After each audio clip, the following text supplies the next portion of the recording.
নমস্কার বন্ধুরা, তোমাদের স্বাগত জানাই আমার চ্যানেল বঙ্গজয়তে। আজকে তোমাদের জন্য ফুটবলের অনেক খবর আছে। ফিফা ওয়ার্ল্ড কাপ হতে চলেছে প্রতি বছর।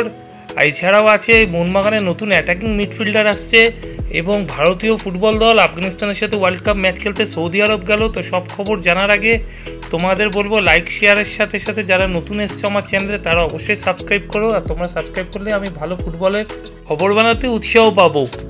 প্রথমে আসি যাক একটু ফিফা ওয়ার্ল্ড কাপের খবরে। ফিফা অনূর্ধ্ব 17 ওয়ার্ল্ড কাপ যেটা হয় প্রতি 2 বছর অন্তর, সেটা প্রতি 2 বছর অন্তর হবে না 2025 সাল থেকে। 2025 সালে ফিফা অনূর্ধ্ব 17 বিশ্বকাপ হওয়ার কথা কাতারে, আর সেই 2025-এ ফিফা অনূর্ধ্ব 17 বিশ্বকাপ প্রতি 1 বছর অন্তরই হবে। তার মানে প্রতি বছর করেই ওয়ার্ল্ড কাপ হবে অনূর্ধ্ব 17। এবং অনূর্ধ্ব 17 থেকে যত বেশি প্রতিভা তুলে আনতে পারবে ফিফা, তত বেশি ফুটবলের জন্য লাভ। আর ফিফা সেটাই করতে চাইছে। 2025 থেকে 2030 সাল পর্যন্ত ফিফা এই অনূর্ধ্ব 17 বিশ্বকাপকে পরীক্ষামূলকভাবে চালাতে চাইছে, এবং তা যদি সফল হয় তাহলে সেই বিশ্বকাপ প্রতি বছরই চলবে 2030 সালের পর থেকেও।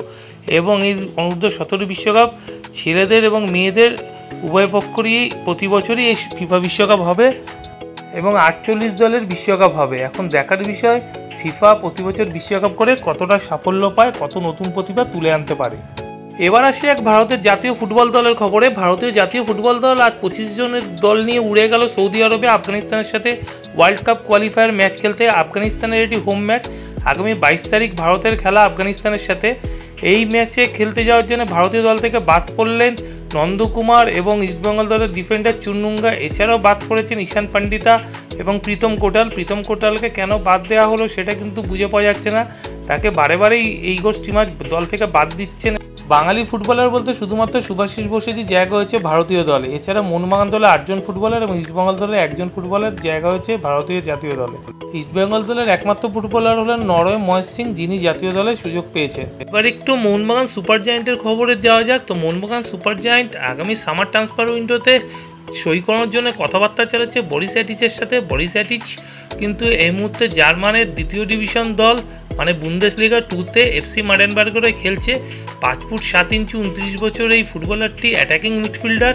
গোল করানোর সাথে সাথে কিন্তু গোল করাতেও সিদ্ধহস্ত। এছাড়া তার দ্বৈত নাগরিকত্ব আছে, টার্কিরও পাসপোর্ট আছে। তো টার্কির হয়ে অনূর্ধ্ব 19 এবং অনূর্ধ্ব 20-তেও ম্যাচ খেলেছেন। এছাড়া তিনি এফসি স্টার্নবার্গ, যেটা অস্ট্রিয়ার টপ ডিভিশনের নামী ক্লাব, সেই ক্লাবেরও তার খেলার অভিজ্ঞতা আছে। তো এই ফুটবলারকে মোহনবাগান যদি সই করাতে পারে তাহলে বলা যেতে পারে একটা বড় সই হতে চলেছে। এবার একটু রিলায়েন্স ফাউন্ডেশন ডেভেলপমেন্ট লিগের খবরে যাওয়া যাক। তো আজকে মোহনবাগান মুখোমুখি হয়েছিল উড়িষ্যা এফসির সাথে, এবং মোহনবাগান সুপার জায়ান্ট এই ম্যাচে 7-0 গোলে হারিয়ে দিয়েছে উড়িষ্যা এফসিকে। একতরফা এই ম্যাচে উড়িষ্যা এফসি কখনোই প্রতিরোধ করতে পারেনি, এবং মোহনবাগান প্রথমার্ধেই 3-0 গোলে এগিয়ে ছিল। দ্বিতীয়ার্ধে আরও 4টি গোল করে মোহনবাগান 7-0 গোলে জয়লাভ করে। পরের ম্যাচই ডার্বি। তো বলা যেতে পারে মোহনবাগান দল এই ডার্বির আগে কিন্তু যথেষ্ট অক্সিজেন পেল। তো এই ছিল আজকের খবর। আবার তোমাদের সাথে দেখা হবে নতুন খবর নিয়ে কালকে। চলো আজকের মতন এখানেই শেষ করছি।